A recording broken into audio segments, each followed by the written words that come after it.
So this is a 1962 H35 or HT35B. This is for a Polaris Trail tractor, which is a giant mini bike. They were big trail bikes. The first one they made, and then they went to a 6 horsepower, I believe. The air filter and the muffler are not supposed to be on it. That's just for me to run it in. The original stuff is these guys here. They used this long extension that went to the back of the bike, I guess, and then this 90-degree air filter. Excuse me. But I gotta ship it back to him, and it's kind of a pain because of the size, so we're gonna leave it off because it's kind of tricky. But anyway, the engine got a full rebuild. It doesn't look like it because the bike is original, with the original patina, so we wanted to try to keep the paint if we could. So I was real careful, but it did get a full internal rebuild, and I have all the photographs of all that. It got big problems it had were the valves. The intake valve was at 0 lash, and then the exhaust was at about 12 with some pitting. So I did a multi-angle valve job. I was going to update the valves, but the original pin valves actually have a really fat stem, where the replacement valves are a lot smaller, so it would have made a lot more noise and it would have caused some more wear, I think. So I went ahead and refaced these and to see what would happen, and they came out really good on the cutter.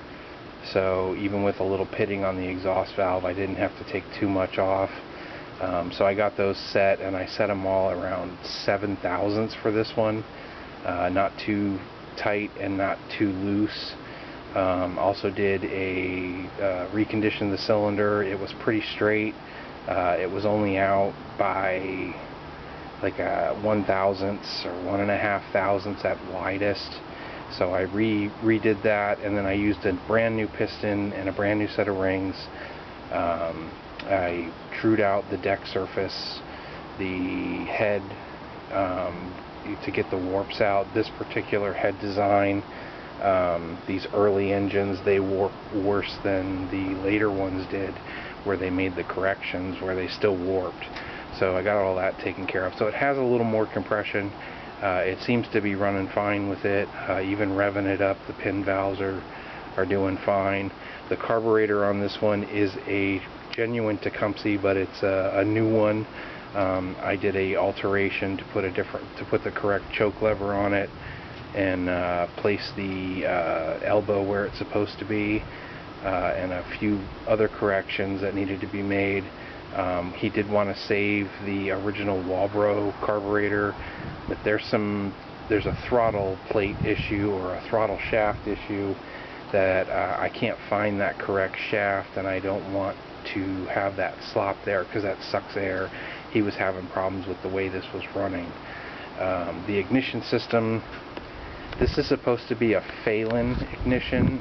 These old engines, if you don't know, a lot of times they're tagged differently. They didn't have the what I call business card size tag. This has this tag, and then I don't know if it'll zoom in, but the P, when you see the P, that means a Phelan ignition. W means Wico or Wico, and if nothing, it means Tecumseh. Now this has some Tecumseh parts, and I don't know what's right and what's wrong on there. But one problem that I found when it came in was it had a brand new points condenser and a brand new coil, which were all Tecumseh, just late model stuff. The coil, I checked everything, and they had the timing just about right and the points set just about right, and he did have it running. But then when I put it back together, I went to try it, and I couldn't get spark through a tester, but you could feel spark, and if you put a plug in it, you could get a little bit of spark on the plug. So I did an ohm test, and this brand new coil ohms at like 15 where it's supposed to be 8, so it's got a lot of resistance. So I put another coil on it that ohms out at 8, and I got big fat blue spark and no problem. So my only concern with this engine is the stator plate is a very old Tecumseh version, and the flywheel is an old one, and I know it's been replaced because if you look at this engine you see these dents, and they're all over the front as well, where it's from the inside out. So sometime in its life the flywheel came apart or something went through there. So there's been some changes over the years.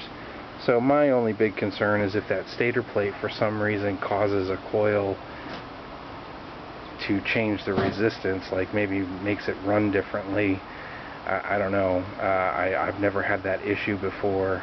I'm half tempted to put just a later model stator plate on it and a later model flywheel just to be safe, but it seems to be fine. I've run it for a solid hour and a half here in different heat cycles and stuff, and that doesn't seem to be causing an issue. But if you've ever heard of something like that, let me know. I know that some of these coils just are bad when they come in. Now I wish I would have tested it beforehand, but I was too busy thinking about the valve settings and everything, where all that stuff was at, to even think about the coil, because he had it running. But he did say that the plug, every time he pulled it out, no matter what, it was black. So, and it wasn't blowing a lot of oil out, so maybe it did have a really weak spark issue along with the valves and stuff like that. But it seems to be running real strong. Hopefully this will help him get his bike back on the road, and that's that. Have a good day.